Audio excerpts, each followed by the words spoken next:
Hey, have you heard about the wheel group in Linux? Yes, I have.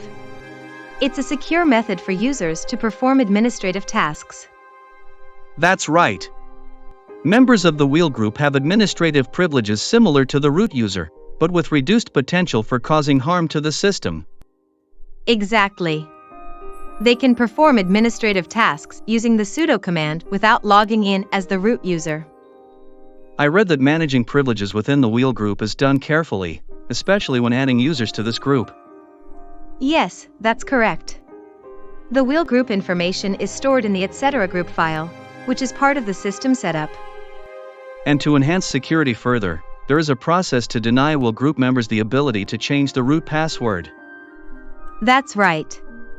This involves editing the etc. sudoers file, specifically adding a restriction to the wheel group's permissions. And the edit is made through a secure editing tool called visudo, which helps prevent simultaneous edits and ensure the integrity of the sudoers file. Correct. After making changes, the system's SSH service is restarted, and if a user belonging to the wheel group attempts to reset the root password using the sudo password root command, they will encounter an error message, preventing unauthorized access. I see. So, the wheel group in Linux offers a secure method for users to perform administrative tasks, reducing the risks associated with direct root access. Exactly. Understanding the wheel group's role in enhancing security contributes to maintaining a robust and secure Linux environment.